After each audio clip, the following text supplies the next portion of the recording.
John McCoy was there, and I brought him on board. And a year later, another gentleman stepped through the door and couldn't get in the club, but he had enough money to get in the club. Oh. And he started hassling customers, so John and I were going to throw him out. John's a martial art expert. Okay. And both of us at that time, we were about $150 at that time. And T was looking to be about 300 at that time. But, we, as guys, we had we had challenges, but nothing was a challenge for us. And we ended up letting him in the club through the bathroom, and then the stain, we got ready to throw him out, and T ended up staying longer than he was supposed to. And we approached him, he had like he was scared of us and started shaking and stuff. And how leave, I leave. So he went back to the end of the hallway because he hadn't paid to get in, started doing the same thing he had done initially, started hassling customers. And we got an altercation with 3 guys, and he came down to our aid. And from that point on, we let him stay, and he came out every night to be with us. And the rest is history. And this club was Beanbags. It was at this time it was one of the most. It was down on the Gold Coast, and blacks wasn't allowed down there. So it was it was just like Studio 54 in Chicago. In New York, okay. So this was a very high profile, and it changed our whole lives. When you came there, if you look at the book, you see me in tuxedos. Every night we was in a tuxedo. Yes. So we was like the cream of the crop. So interesting. So at first, Mr. T was given a problem, but then he assisted you with another problem that was developing? Yes. Oh, look at that. We have problems every night. Anytime you got alcohol and women and dancing, there's always going to be some kind No of. matter the tuxedo or not. That's right. That's right. That's why it's called spirits. A whole different spirit. And believe it or not, we had an image. Everybody kind of wanted to gravitate towards us. So even though T was causing a problem in the back of his head, he kind of wanted to join us. Okay. And that was an opportunity for him to. We was outnumbered at the time, so he kind of equalized that for us. Did he say, well, afterward, did he say, does this cost my admissions? Does this pay for my admissions? No, we just kind of, after it was all over, and because every night Kelvin and I would tear up a suit. Back then, you paid $700 for a suit. It was a lot of money back then. We was making that kind of money. So he tear up a suit every night, and he kind of saved us from tearing up a suit. So we just kind of mutually agreed that he might be good to have around us. So in this book, I have some family and friends from the west side of Chicago. Will they remember Dean Batch from the 60s, 70s, Anybody, 80s? once this go out, everybody will, your parents, we're a lot older than y'all. Oh, yeah. But once you start talking, Beanbags was a household name. It was a household name. This was before the warehouse then. Yeah. Well, Remember, warehouse was a different. That's a house. I was just kidding. Beanbags was an exclusive. Was it 60s, Yeah, 70s? yeah. No, we we're had, talking 70, 80. Yeah, Michael Jackson would come there. Vince Evans. Oh, the Quarterback. football player. All the of quarterback. them was there. Vince Evans, Fantastic. Artist Gilmore. We're around that time. Okay. Isaiah Thomas. I grew up with Isaiah Thomas. Uh-huh. Mark McGuire. All of them was Yeah, there. Westinghouse High School. Yeah, All right. Westinghouse. Yeah, this we talking about that time. Wow. So it was a high-end club, especially for blacks, because we wasn't down on the Gold Coast. We were the first. Now, one of the things we talked about off the air were about all the jewelry that Mr. T wears. And so that's one of those signatures everyone wants to know about. Yeah. You probably can find information, but in your book, The Life That We Built, a love story about Mr. T, Calvin Hollis, and John Batoy, you talk about them, am I correct? Yeah, what happened was Kelvin and I kind of invented that image. But let's start off with that gold. The gold started every night. Now imagine we're wearing $500-600 suits, and you come down there with your girlfriend and you acting a fool, and I tore up my white suit. But back then they started wearing chains. Remember, people started wearing chains. So if you tear my suit, I would snatch that chain off your neck. Mm-hmm. So you said I only got one chain. Kelvin only got one chain. Now we fighting every night. We study collecting chains. So we give it to T. Now you see the T chain start massing. Yes. And that's how that gold started coming.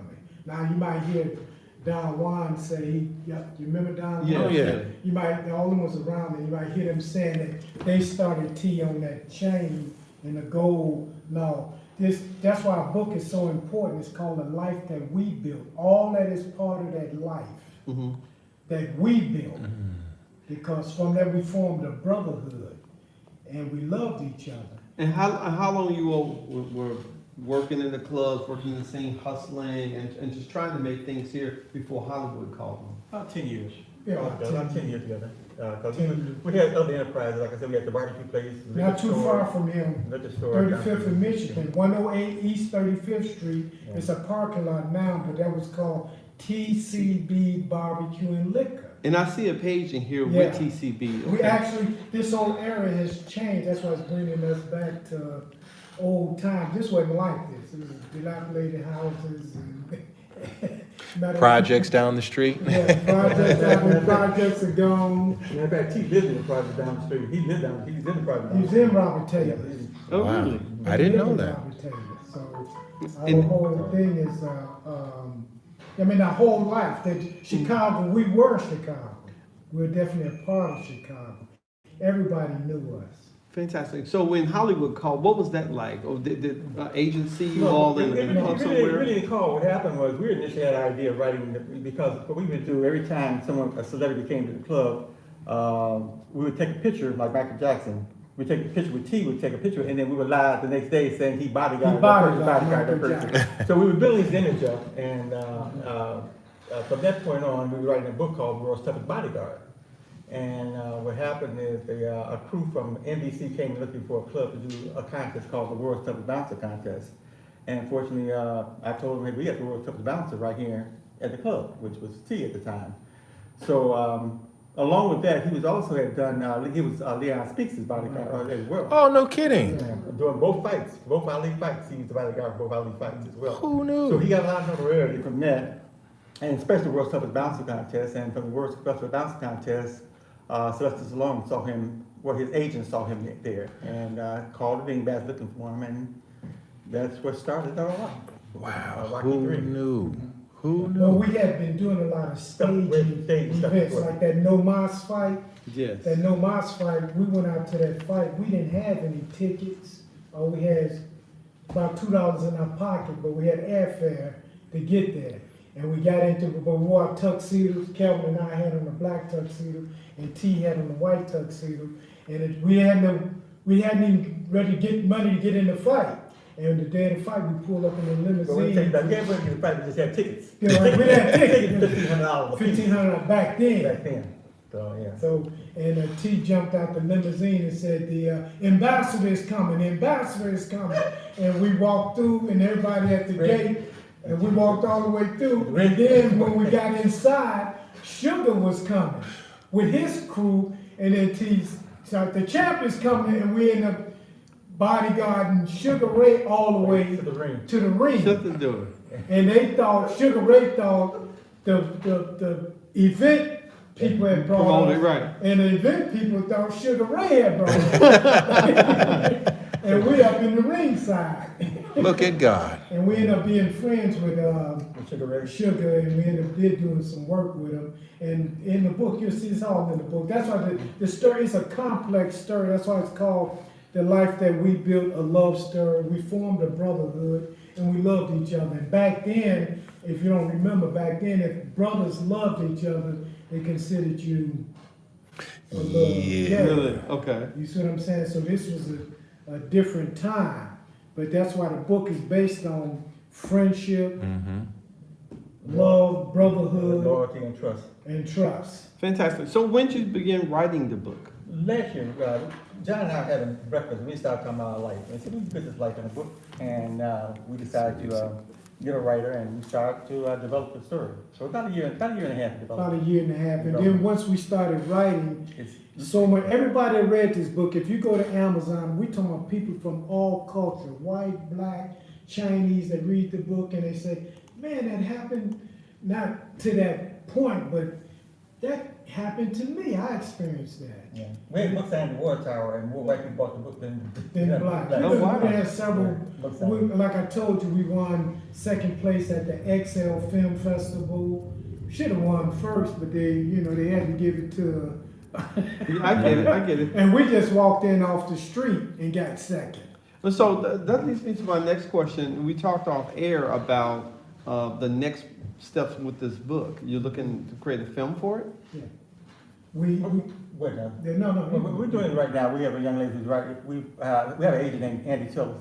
He's shopping it for us right now on streaming services right now. We have written 2 episodes so far. Our writer was Omega. She's written 2 episodes so far. And we're looking at about 8 episodes all total, because there's a lot the book doesn't contain everything that could possibly be in the book. It could be 300, 400 pages if it was. So, Oh, yeah, I can understand And that. we need to interject right here. We have met with a lot of, we're not gonna mention any names, but we have met with a lot of big time people about putting the book to film. Mhm. After we leave the meeting, we end up owing them money. Oh, yeah. So if we need to go out on the air, if somebody out there Yeah. looking for a come up, want to be a part, you need to contact us. That was going to be. Yeah, you need to contact us because you can get a ground level. We're grounded with good people. We have the content. It's a great story. We haven't had one bad review. Oh, look at that. Not one bad, and we got people coming to us. But we need somebody that can start with us, that understand the culture, that understand us, and we can collaborate and put this to on our own terms, and we can make the money and sell like they did with the Black Panther. We can make that kind of Exactly. Taste of Theory Radio, we're talking to the authors of The Life That We Built, a love story with Mr. T, Calvin Hollis, and John Batoy. One of the great parts about Taste of Theory Radio, created by Victor Gulley, is that Chicago has so much talent. Absolutely. So much talent sitting across from me, also sitting behind you. We have a filmmaker here. And we have beside you. and some actors, and one person has done 250 films already. So there's a lot of talent in this room. There's a lot of talent with Taste of Theory Radio. We're gonna move on to our next guest after a musical break. But everyone, go out and check out The Life That We Built, a love story. Mr. T, Calvin Hollis, John Batoy, and John and Calvin. Can you tell the Taste of Theory audience where they can get the book? You can get the book on Amazon, or you can go to hollandsandbatoy.com. But get it on Amazon. You can get it on Amazon because they record them sales, and those sales will make us a New York bestseller, which help with the producing of the movie. We have audio version. We have audio, ebook, ebook as well. and if you call us up personally, we'll tell you the story. And one last question. You mentioned becoming a New York Times New York Times bestseller. What number is that? Dude, you gotta have like 50,000. 5,000. No, it's 50. It's 50,000. Yeah, they said 50,000. 50,000 book sales? Yeah. Wow. Okay. Stephen A. just got it with his 50,000. Fantastic, Wow. fantastic. Well, we're going to continue to support you. You're welcome to come back to Taste of Theory Radio anytime. We're gonna give you our card. Don't forget our website is hollandsandbatoy.com. Fantastic. And We Three Kings, is that the publishing company? Yeah, no, that's us. That's It's it? called We Three Kings. Fantastic, fantastic. Taste of Theory Radio, when you get a chance, go out and check out The Life That We Built, a love story. You can purchase it on Amazon. Mr. T, Calvin Hollis, John Batoy. It's The Life That We Live, a love story.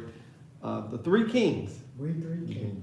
Thank you so much for your time here at Taste of Theory Radio. All right, and we're going to pick up with some wonderful music. And believe it or not, Brian, this is our 100th episode. Look at that. Look at God. Look at that. So we've been on the air now 2.5 years, and this is our 100th episode. So we're going to do Going Up Yonder by Walter Hawkins. Taste of Theory Radio. Gentlemen, let's get a quick picture. Can we get a picture? Yes. Yeah.